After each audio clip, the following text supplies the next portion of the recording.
السلام عليكم ورحمة الله وبركاته. ازيكم يا اصحابي؟ عاملين ايه؟ النهارده هقدم لكم تردد القناة الوحيدة اللي هتذيع مباراة كأس العالم مجانا بعد ما الجزائرية الأرضية اعتذرت عن إذاعة مباراة كأس العالم. النهارده هقول لكم على تردد القناة وهنشرح مع بعض واحدة واحدة ازاي ننزل التردد الجديد لقناة بي ان سبورت اللي هي اعلنت رسميا اذاعة المباراة.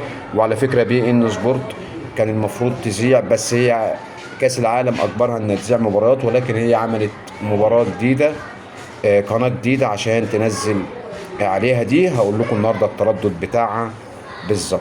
هتبقى قدامك كده قائمة ريسيفر بالطريقة اللي أنت شايفها دي.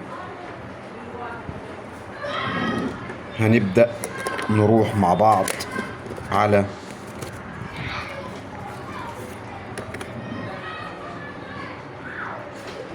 زي ما انتم شايفين. هنخش على التركيب بالطريقة دي. بعد كده هنجيب قائمة الترددات. ركز معايا. زي ما انتم شايفين ده التردد اللي احنا هنشتغل عليه.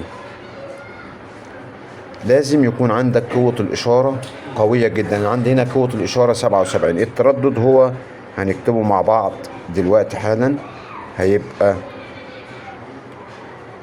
12/2/250 زي ما انتم شايفين بالطريقة دي. 12/245. المرسل موجود بالفعل اللي هو ده 12/245،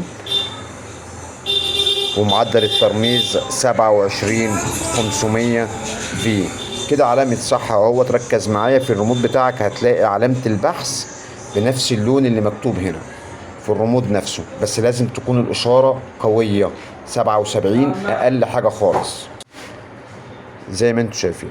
هبدأ أدوس على زر البحث وهحدد البحث اهوت زي ما انتم شايفين.